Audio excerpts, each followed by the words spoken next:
ونعوذ بالله من شرور أنفسنا ومن سيئات أعمالنا من يهده الله فلا مضل له ومن يضلل فلا هادي له وأشهد أن لا إله إلا الله وحده لا شريك له وأشهد أن محمدا عبده ورسوله اللهم صل وسلم وبارك على نبينا محمد وعلى آله وأصحابه ومن تبعهم بإحسان إلى يوم الدين أما بعد. Ma'asyiral muslimin rahimani wa rahimakumullah. Alhamdulillah kita bisa melanjutkan kembali kajian kita membahas kitab Al-Mudzakkirah At-Ta'sisiyah fil Qawaidil Fiqhiyah, yaitu catatan mendasar di dalam kaidah-kaidah fikih yang disusun oleh Syekh Ali bin Tini Al-Fadil hafizahullahu ta'ala. Dan pada kesempatan kali ini kita masuk pada halaman yang ke-10, pembahasan tentang ahamiyatul ilmi bil qawaidil fiqhiyah, yaitu urgensi atau pentingnya ilmu kaidah fikih. Berkata al-muallif hafizahullahu ta'ala, ahamiyatul ilmi bil qawaidil fiqhiyah, pentingnya kita mengetahui kaidah-kaidah fikih.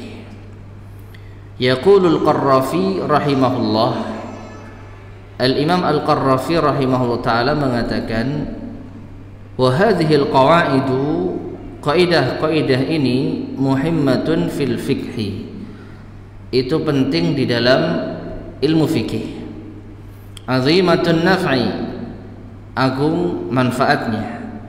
Wa biqadril ihatati biha, dan sejauh mana seseorang menguasainya, ya'zumu qadrul faqih, maka semakin agung pula lah kedudukan seorang faqih, ahli fikih, wa yashrafu, dan semakin mulia.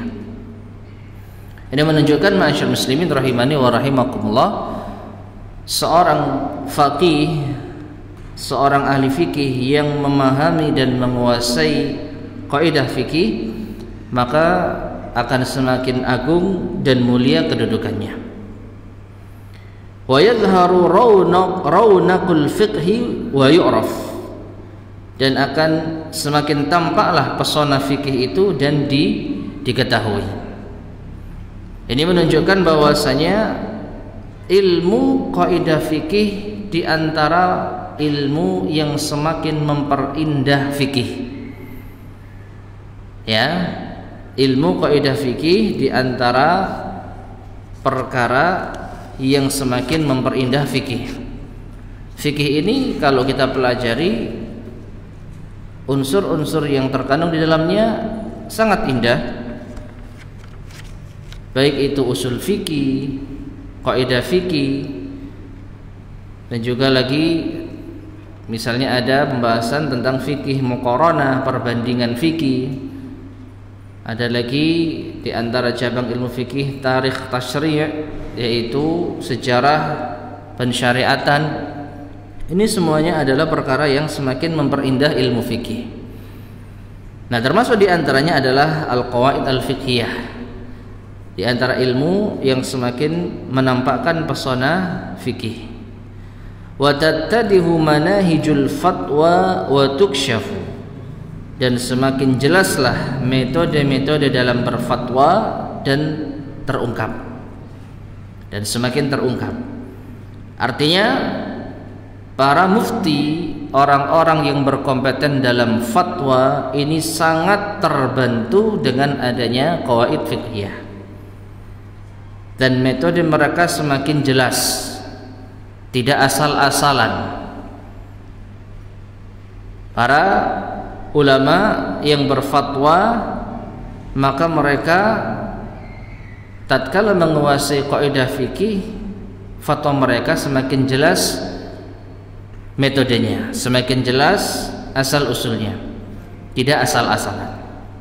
Ya, fiha di dalam inilah, yaitu di dalam al-ihatah biha, penguasaan terhadap kaidah fikih, tanafasal ulama, para ulama saling berlomba-lomba. Wa tafadhalal fudala'u, dan para fudala, orang-orang yang memiliki fadilah, keutamaan, saling bertingkat-tingkat di dalam keutamaannya. Nah, intinya ma'asyiral muslimin rahimani wa rahimakumullah, ilmu kaidah fikih termasuk di antara ilmu yang indah, di antara ilmu yang bermanfaat dan penting, dibutuhkan oleh para ulama, ahli fatwa, ahli ijtihad, dan semakin mempermudah mereka di dalam berijtihad. Kemudian wa yaqulu, dan berkata pula siapa? Al-Qarrafi fi mawdhi'in akhara, di tempat yang lain,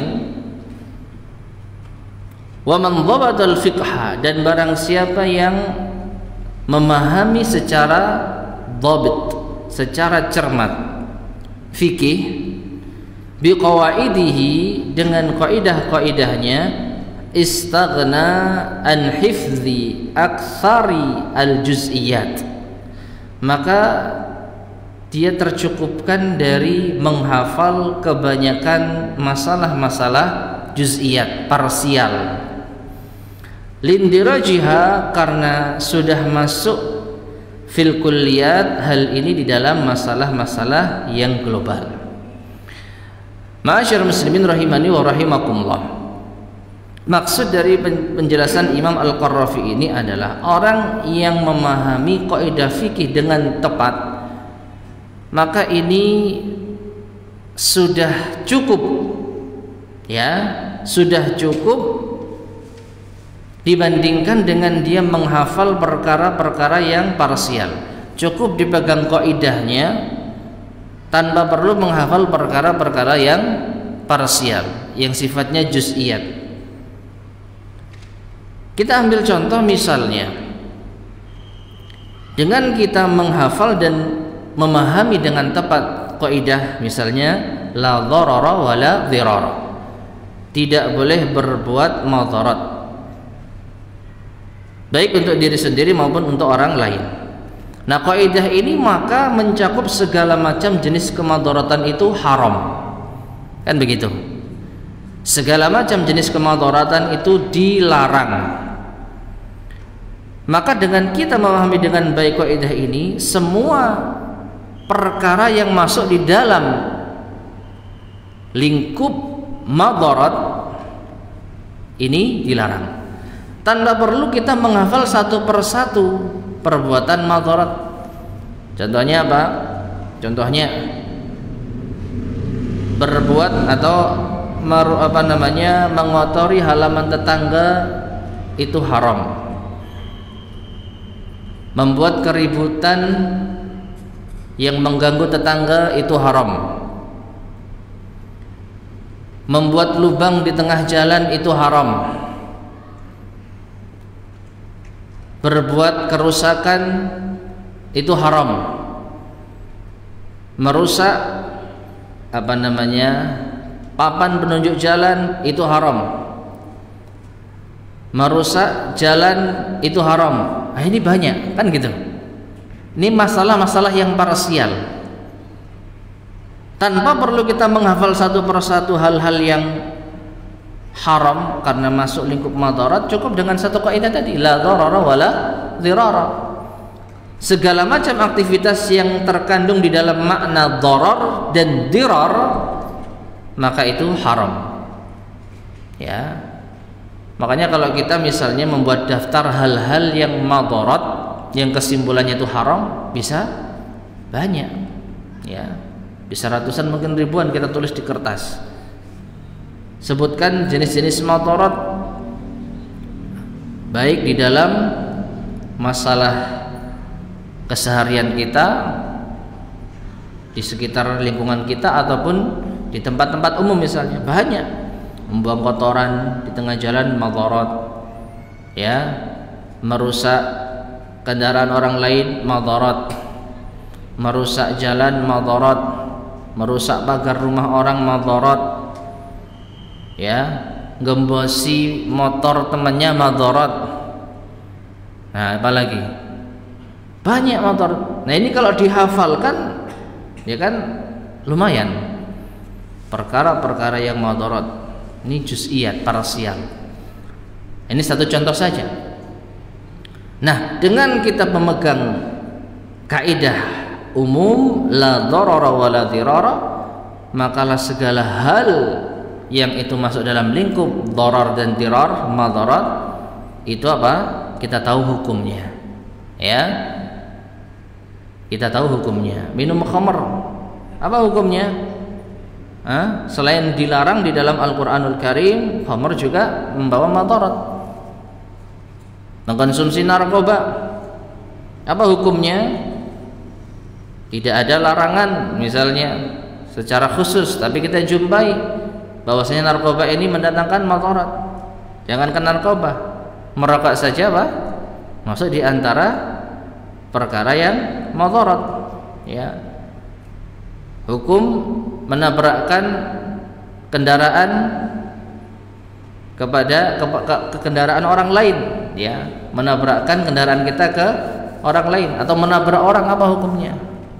Nah, ini banyak. Jadi satu kaidah la dharara wa la dirara ini sudah bisa jadi pegangan untuk menghukumi ratusan kejadian-kejadian parsial tadi, ribuan bahkan. Tidak perlu kita satu-satu menghukumi ini madarat haram, ini madarat haram, ini madarat haram. Enggak perlu dihafal, cukup dipegang saja kaidah la dharara wa la dirara. Nah, seperti itu. Jadi ini wallahu a'lam bishawab yang saya pahami dari penjelasan Imam Al-Qarrafi, ya. Orang yang memahami secara cermat fikih dengan kaidah-kaidahnya, maka ini sudah cukup tanpa perlu dia menghafal al-juz'iyat, ya, menghafal masalah-masalah yang parsial. Lindirajah fil kulliyat, karena sudah masuk di dalam masalah yang global tadi. Taib. Kemudian wa yaqulu Syekhul Islami Ibnu Taimiyah rahimahullah. Syekhul Islam Ibnu Taimiyah rahimahullah berkata, la budda an yakuna ma'al insan, harus ada pada diri seorang usulun kulliyah, ia memiliki dasar yang global. Kulliyah itu hal yang mencakup banyak masalah, hal yang mencakup banyak permasalahan. Turaddu ilaihal juz'iyat, yang dikembalikan kepadanya masalah-masalah parsial. Liyatakallama bi'ilmin wa adlin, agar seseorang itu berbicara dengan ilmu dan keadilan. Ya. Tsumma ya'riful juz'iyati kaifa waqa'at, lalu dia akan mengetahui masalah-masalah parsial tersebut bagaimana itu terjadi. Wa illa, jika tidak, fayabqa fi kadzibin, maka ia akan tetap berada pada kedustaan, wa jahlin, dan kebodohan, fil juz'iyat, di dalam masalah parsial-parsial. Wa jahlun mudlimun fil kulliyat, maka kebodohan yang yaitu apa?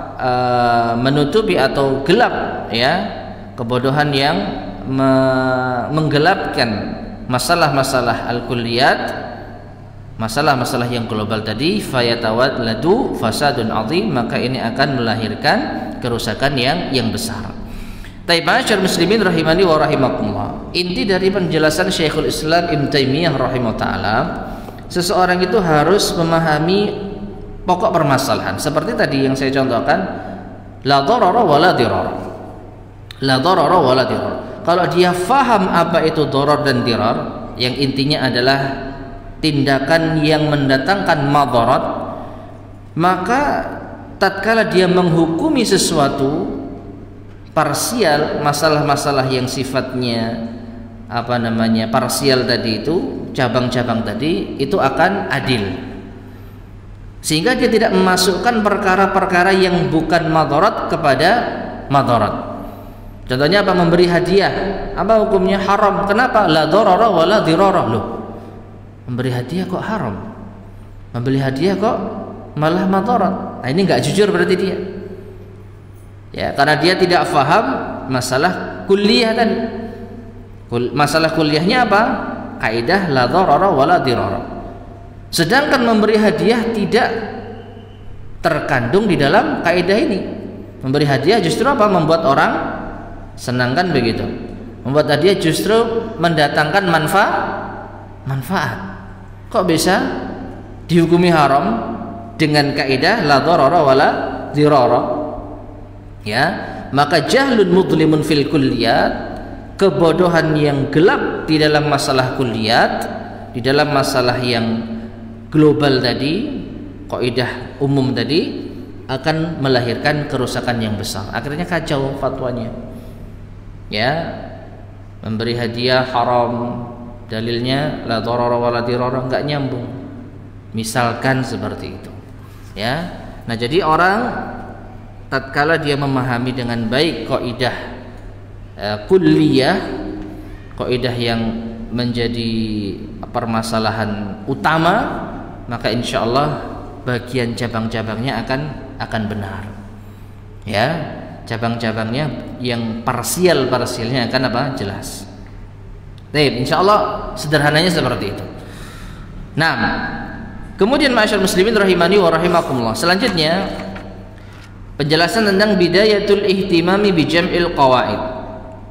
Awal perhatian terhadap pengumpulan kaidah-kaidah. Sebagaimana yang telah kita sampaikan pada pertemuan sebelumnya, masalah usul fikih beda dengan kaidah fikih. Usul fikih terlebih dahulu sudah ada sebelum kaidah fikih. Ya, di zaman sahabat sudah ada ilmu usul fikih meskipun belum dibukukan, belum dicatat, belum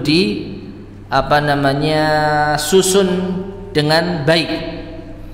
Tapi pemahaman tentang usul fikih sudah ada sejak zaman sahabat radhiyallahu anhu. Adapun qaid fikih ini belakangan. Ya. Nah, kapan awal kaidah fikih ini dikumpulkan, disusun? Berkata al-mu'allif hafizahullah taala, la'alla bidayata dzalik, bisa jadi awal hal itu ta'udu kembali ila ma hakahul qadhi, kepada apa yang telah dihikayatkan, dikisahkan oleh Al-Qadhi Abu Sa'ad Al-Harawi. Ya. Jadi ada kejadian yang dialami oleh Al-Qadhi Abu Sa'ad Al-Harawi.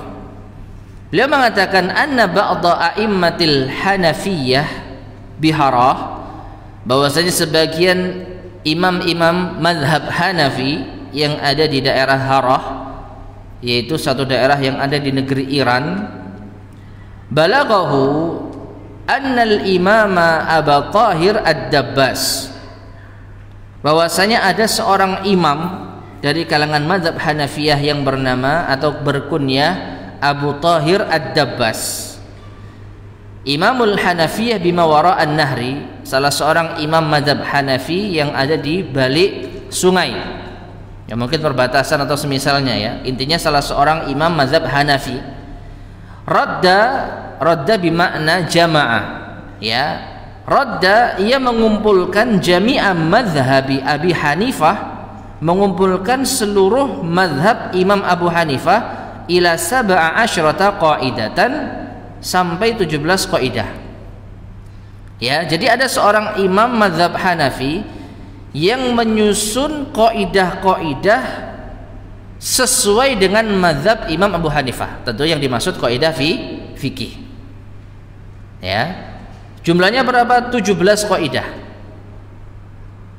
Nah, fasafara ilaihi, maka mengetahui ada seorang imam mazhab Hanafi yang memiliki ilmu baru.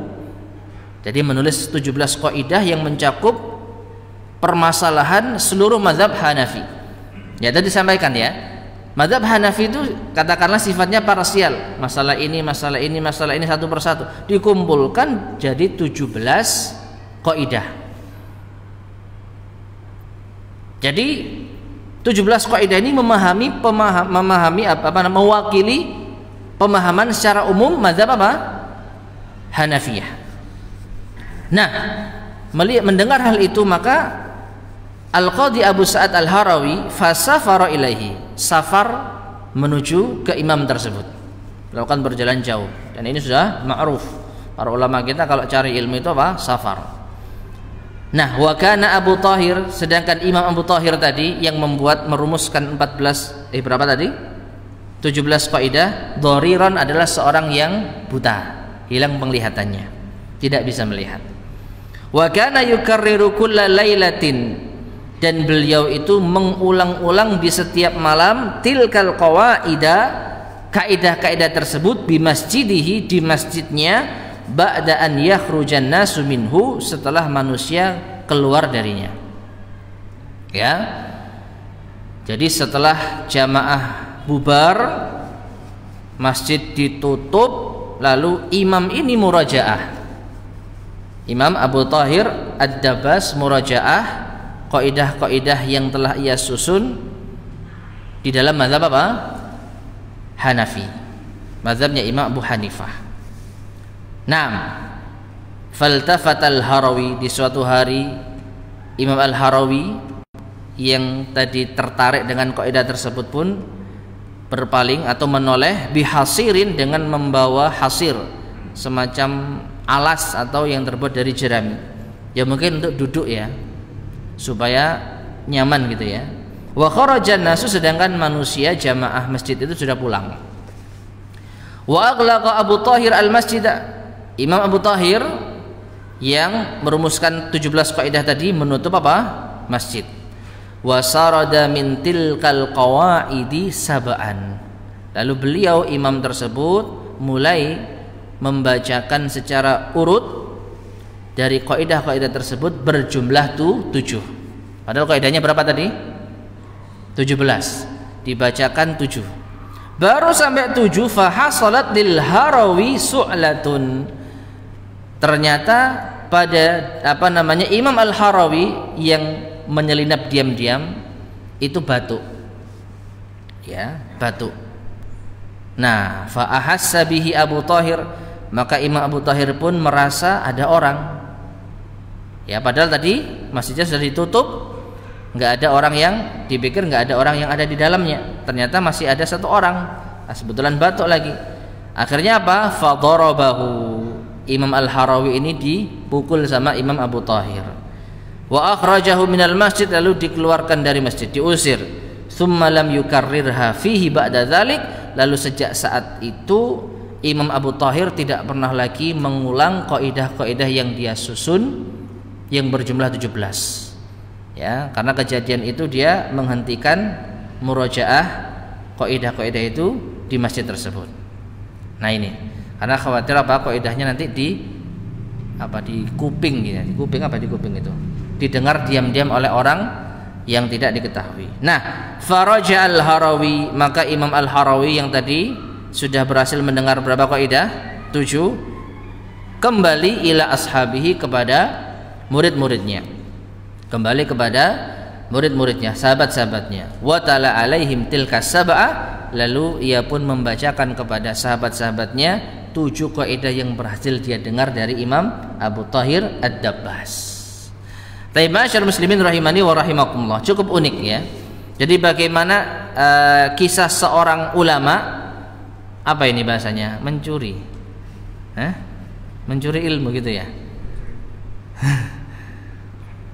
Dikatakan mencuri ya memang tidak izin kan gitu.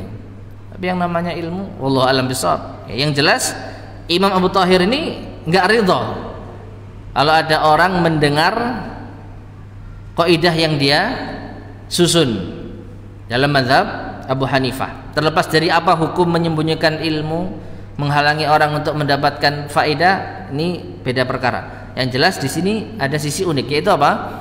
Bagaimana ulama kita ini berupaya untuk mencari ilmu meskipun dengan cara diam-diam. Ya. Kalaupun itu pencurian yang bermanfaat, ya Allah alam, mungkin itu diperbolehkan ya. Nah, dari sini kesimpulannya adalah di zaman beliau sudah ada yang namanya kaidah fikih. Ya, diawali oleh Imam Abu Thahir Ad-Dabbas, salah seorang imam dari mazhab Abu Hanifah, mazhab Hanafi, yang mana diambil kaidah itu sejumlah 7 kaidah atau dengan cara yang unik tadi oleh Imam Abu Sa'ad Al-Harawi, dan itu diajarkan kepada para sahabatnya, para murid-muridnya. Nah, setelah itu mungkin berkembanglah kaidah-kaidah fikih yang lain.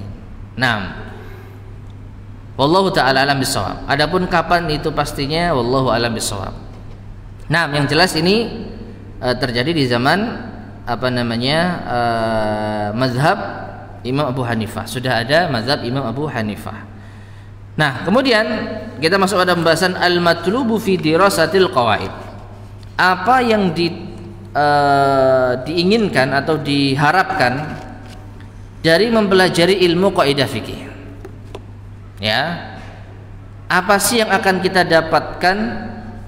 Apa yang menjadi tuntutan, apa yang menjadi tuntutan di dalam mempelajari ilmu kaidah? Kalau kita mau belajar kaidah fikih, ya, apa yang harus kita perhatikan di sini? Enggak boleh tidak. Awalan, yang pertama, fahmu maknal kaidah, memahami makna kaidah. Jadi nanti akan kita sebutkan kaidah-kaidah, maka orang yang mau belajar harus faham. Ya, makna kaidah ini apa? Minimal paham secara global, meskipun secara penerapan butuh murajaah atau butuh bertanya, tapi secara garis besar harus paham. Ya, itu yang pertama. Tsaniyan, yang kedua, ma'rifatu aslil qaidah, mengetahui asal kaidah. Apa asal kaidah? Daliluha, dalilnya. Kok bisa ada kaidah ini, apa dalilnya? Ya, apa dalilnya? Sehingga kita kalau ditanya bisa menjawab dengan ilmu. Karena segala sesuatu dalam Islam harus bisa dipertanggungjawabkan secara ilmiah. Memang kita tatkala mendapatkan kaidah-kaidah dari para ulama ini sebenarnya sudah matang gitu ya, meskipun setengah matang. Ilmu yang kita dapatkan setengah matang. Dari ilmu setengah matang ini baru kita masak lagi, baru kita lanjutkan lagi sehingga menghasilkan produk yang benar-benar matang, yaitu status hukum suatu permasalahan. Seperti tadi, ya, apa hukumnya, yaitu narkoba. Nah, ini diawali dengan mengetahui kaidah la dharara wa la dirara, sehingga kita bisa memutuskan karena narkoba itu mengandung madarat maka hukumnya haram, dilarang. Nah, jadilah produk hukum dari kaidah la dharara wa la dirara, haramnya narkoba. Nah, ini. Nah, namun sebelum ada kaidah fikih ini, terlebih dahulu para ulama kita telah menjelaskan dalilnya. Nah, ini, maka saya katakan tadi apa? Kaidah fikih ini ibarat apa? Ilmu yang setengah matang. Ya. Belum mentah. Kalau mentah itu dari para ulama kita, dari dalil-dalil dirumuskan menjadi suatu kaidah. Nah, itu. 6. Itu yang kedua, mengetahui dasar atau dalil kaidah. Salisan, yang ketiga, ma'rifatu tatbiqatiha, mengetahui bagaimana cara menerapkannya, gimana cara masaknya supaya matang.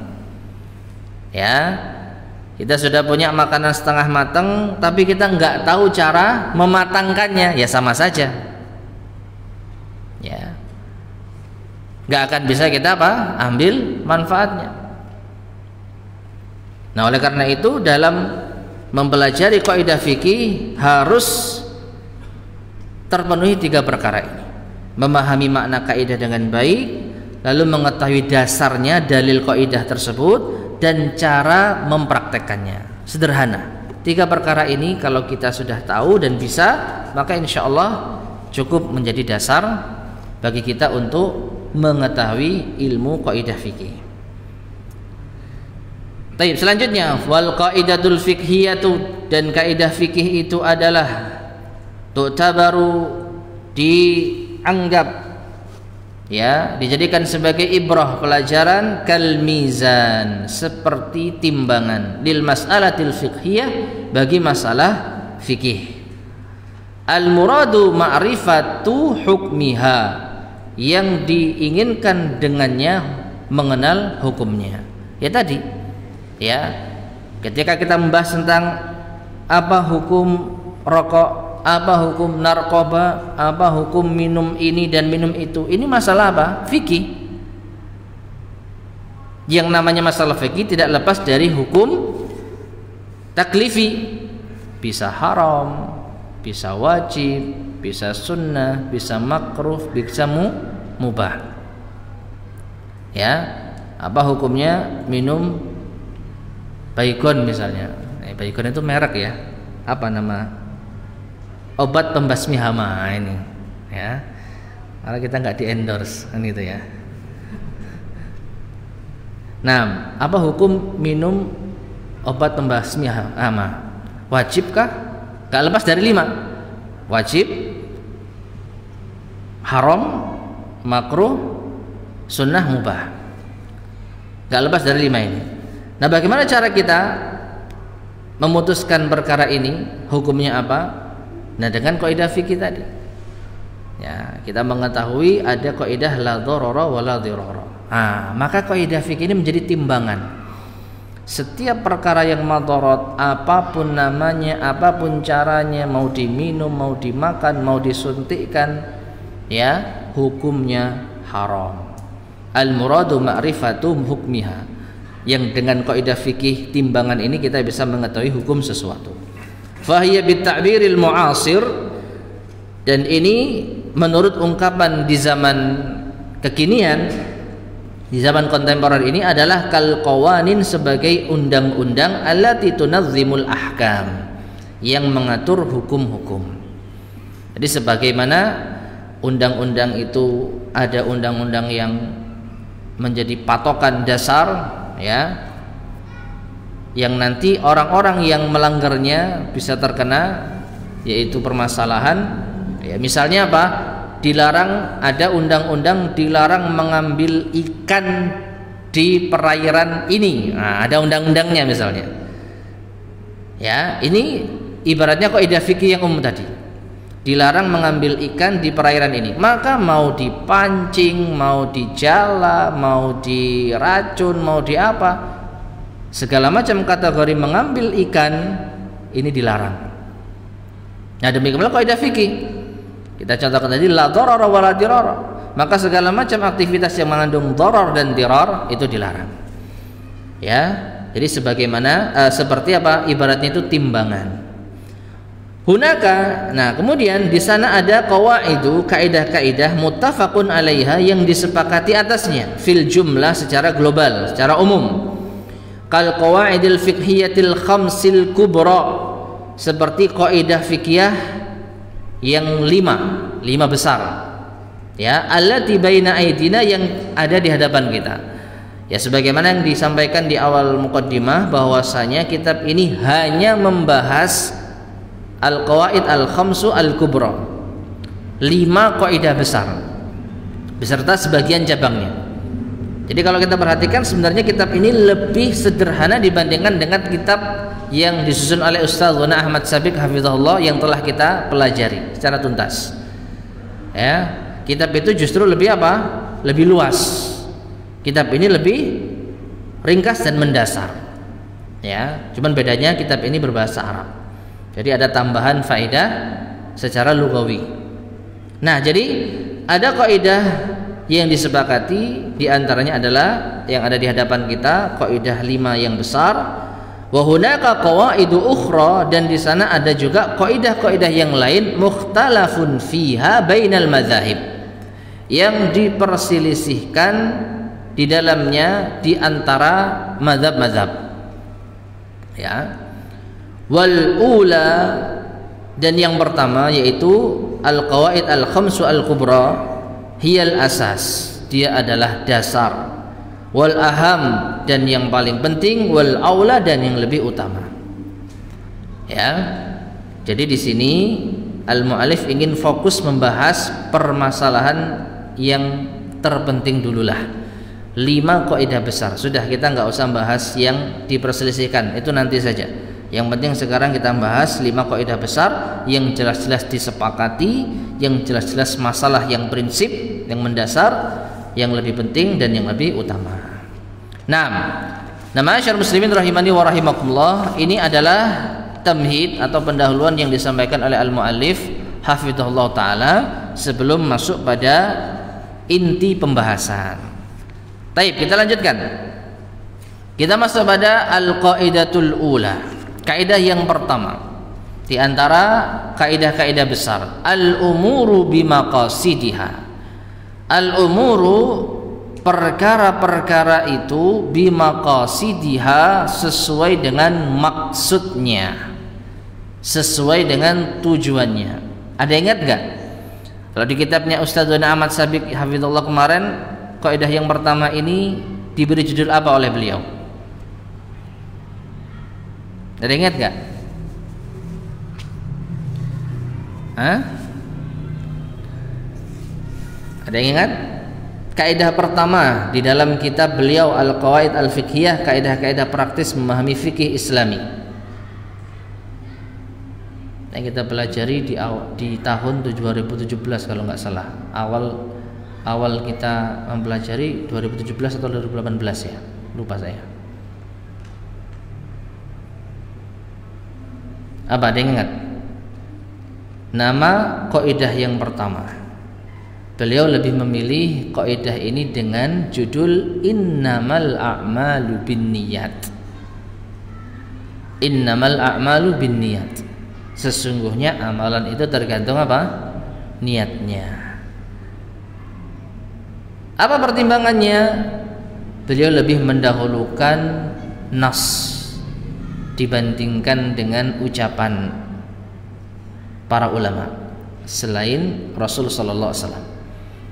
Ya, jadi kalau ada kaidah yang sudah disebutkan secara nas baik dari Al-Qur'an maupun As-Sunnah, maka sebagian ulama lebih mendahulukannya dibanding dengan istilah baru. Ya, hanya saja memang tidak dipungkiri innamal a'malu binniyat itu lebih dikenal dengan lafaz hadis dibandingkan dengan nama kaidah fikih kubra.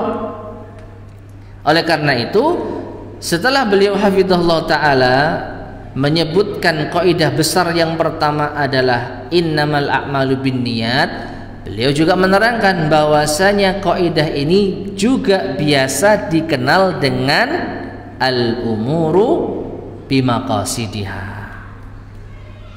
Dan memang ini yang lebih masyhur. Ya, kaidah kubra yang pertama apa? Yang dikenal oleh para ulama ya al-umuru bimaqasidiha. Ya. Dan antara kedua ungkapan ini intinya sama. Segala sesuatu itu tergantung maksudnya. Sama dengan apa? Segala sesuatu itu tergantung niatnya. Maksud, niat itu hal yang sama. Al-maqsad an-niyah itu sama. Ya.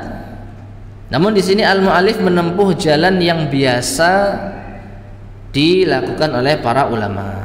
Ya, kalau sudah terlanjur dikenal dengan kaidah al-umuru bimaqasidiha, ya ini yang disebutkan.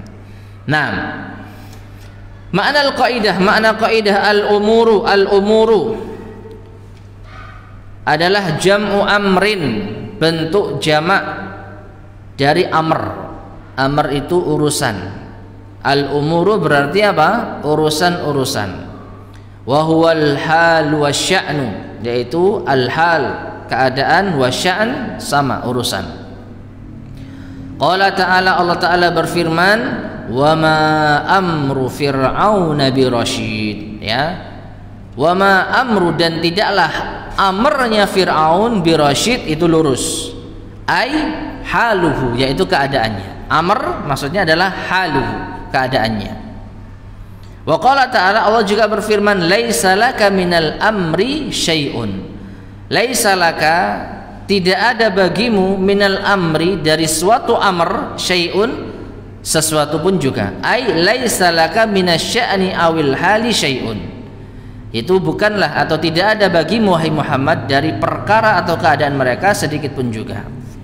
Ya, kita nggak bahas tafsir ayat ini ya, karena ini masalah yang lain. Intinya Rasulullah SAW tidak bertanggung jawab atas urusan orang-orang Quraisy, orang-orang musyrik. Ya, itu bukan urusan Muhammad. Urusan mereka bukan urusan wahai Muhammad. Nah, yang kita ambil di sini adalah lafaz amr yang bermakna urusan perkara. Nah, jadi itu al-umur. Al-maqasid, sedangkan al-maqasid adalah jam'u maqsad atau maqsid. Bentuk jamak dari maqsid atau maqsad. Wa ma'nahu, dan maknanya adalah al-azmu, tekad, wa tawajjuh, dan tujuan. Ya. Jadinya kita terjemahkan tadi al-umuru, perkara-perkara itu, masalah-masalah itu, urusan-urusan itu bimaqasidiha, sesuai dengan tujuannya, sesuai dengan maksudnya, sesuai dengan niatnya. Nah, wa ma'nal qaidati, sedangkan makna kaidah secara istilah, annal af'ala, bahwasanya segala perbuatan, wa tasarrufati, dan tindakan-tindakan, tabi'atun, itu mengikuti lin niyah, niatnya. Ya, sama persis dengan hadis Rasulullah SAW, innamal a'malu binniyat. Segala sesuatu tergantung niatnya. Segala tindakan, segala perbuatan itu mengikuti niatnya. Wa aslu hadhil qaidati, dan asal, apa asal? Dalil. Dalil dari kaidah ini adalah al-haditsul masyhur, hadis yang masyhur, innamal a'malu binniyat, sesungguhnya amalan-amalan itu tergantung niatnya. Al-hadis diriwayatkan oleh Imam Al-Bukhari dan Imam Muslim. Baik.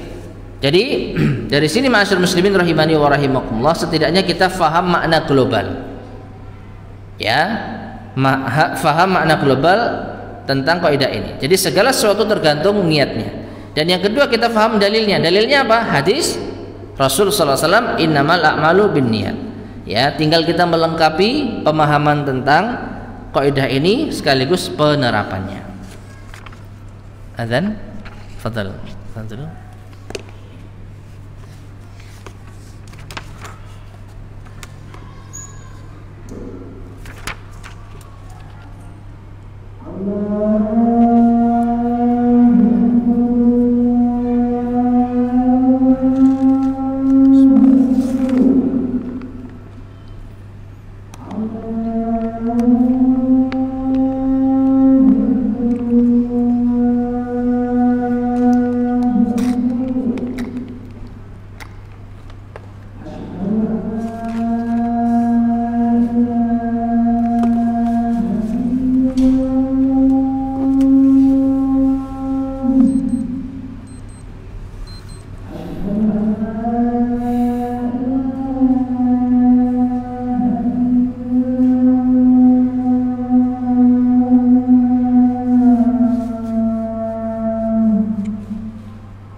Ma'asyiral muslimin rahimani wa rahimakumullah, kita lanjutkan lagi.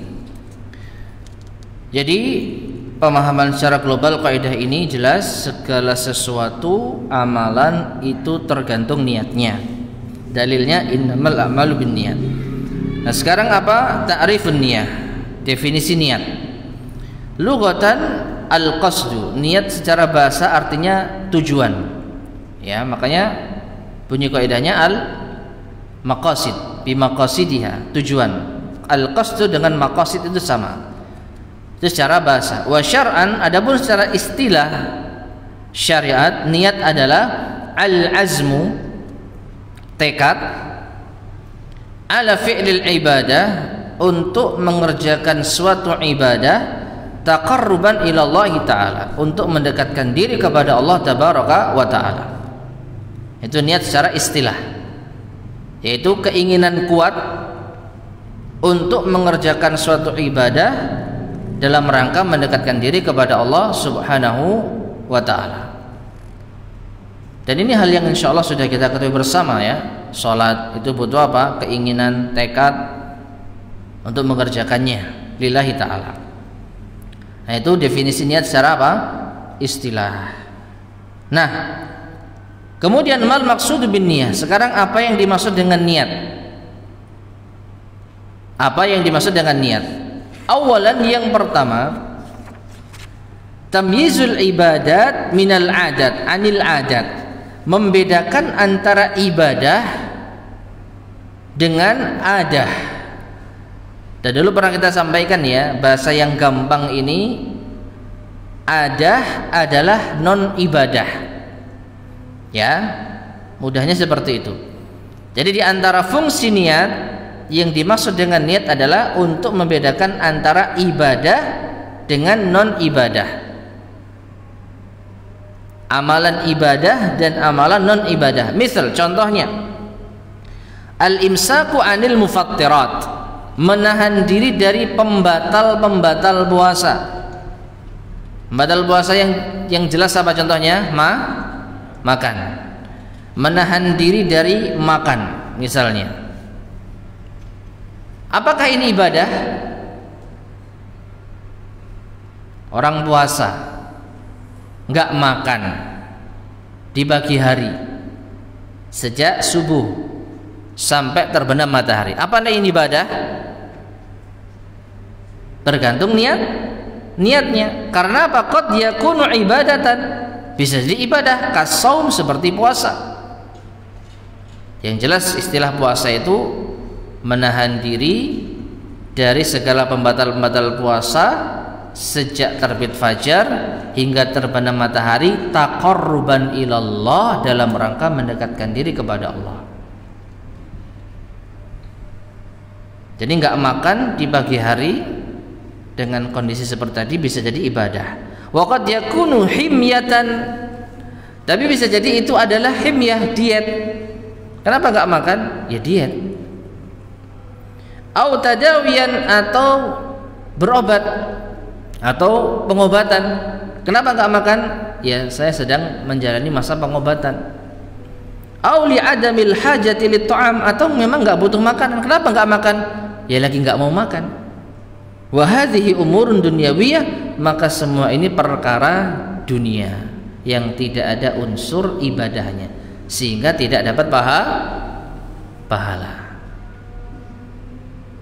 Perhatikan, ada dua orang yang sama-sama melakukan aktivitas menahan diri dari makan minum. Waktunya sama, sejak terbit fajar sampai kapan? Sampai terbenam matahari. Yang satu niatnya puasa, yang satu niatnya lagi males makan, misalnya, ya, pengen diet secara ekstrim, misalnya. Kalau diet yang biasa mungkin udah biasa, ini saya pengen diet secara ekstrim, gimana? Ya nggak makan sejak subuh sampai maghrib, bukan niat puasa.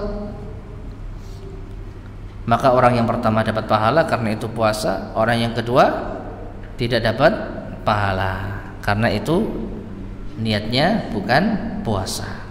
Nah, ini Itu contoh yang pertama. Contoh yang kedua, al-julusu fil masjid, duduk di masjid. Qad yakunu ibadatan, bisa jadi ibadah, kal i'tikafi, seperti i'tikaf, atau duduk di dalam majelis ilmu. Ya, ibadah. Ngapain duduk di sini? Ngaji. Oh ya, tujuannya mencari ilmu. Keutamaannya seperti ini. Nah, insyaallah ibadah, dapat pahala. Wa qad yakunu julusan mujarradan lil istirahah. Tapi bisa jadi orang duduk di masjid hanya sekedar istirahat. Ya. Ngapain duduk di sini? Ya istirahat aja. Capek di sini adem dingin. Ya. Daripada duduk di warung mending duduk di masjid. Enggak ada niatan untuk ngaji. Ya, tambah lagi apa? Ya cuman buka HP. Duduk buka HP. Dapat pahala enggak ini? Niatnya bukan ngaji, niatnya bukan i'tikaf, niatnya cuma duduk santai saja, ya jelas nggak dapat pahala.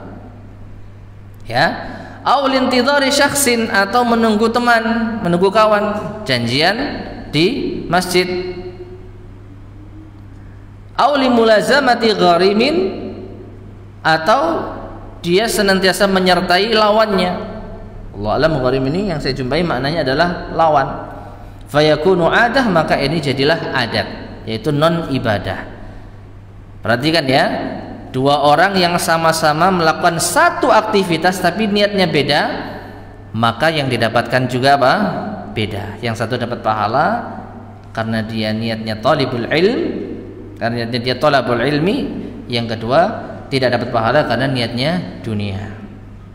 Nah, contoh yang berikutnya, azzabuhu, menyembelih. Apa hukumnya? Qad yakunu lil udhiyati fayakunu nasikatan. Menyembelih ini terkadang untuk udhiyah, sembelihan yang dilakukan pada tanggal 10 Dzulhijjah sampai hari raya tasyrik 13 Dzulhijjah, niatnya lillahi ta'ala, maka jadilah ini nasikah, sembelihan kurban. Waqad yakunu li sonamin, dan terkadang mungkin bisa jadi sembelihan ini untuk apa? Berhala. Fayakunu syirkan, maka jadilah dia apa? Syirik. Waqad yakunu li mujarradil akli, dan terkadang hanya sekedar untuk makan. Fayakunu mubahan, maka hukumnya apa?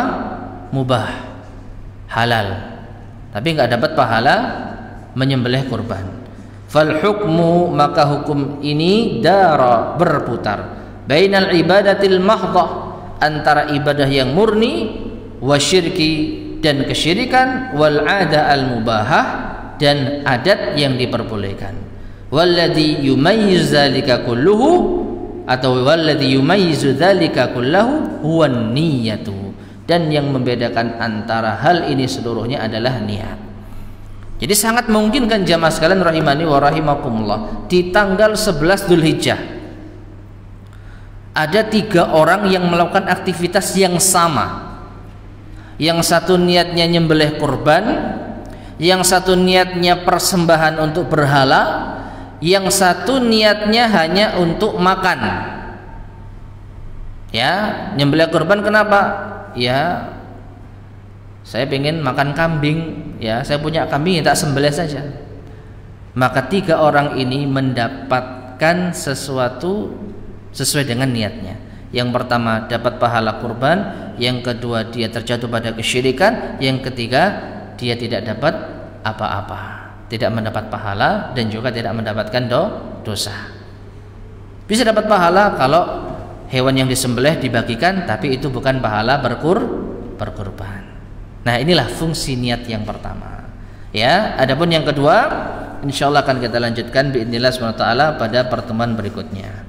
Nah, ma'asyiral muslimin rahimani wa rahimakumullah, mungkin ini yang bisa kita sampaikan pada pelajaran kita di malam hari ini, yaitu kaidah yang pertama, al-umuru bimaqasidiha.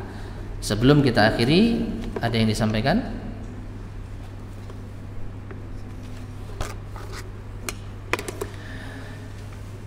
Baiklah, jika tidak ada kita akhiri. Subhanakallahumma bihamdika asyhadu an la ilaha illa anta astaghfiruka wa atubu ilaik. Walhamdulillahirabbil alamin. Assalamualaikum warahmatullahi wabarakatuh.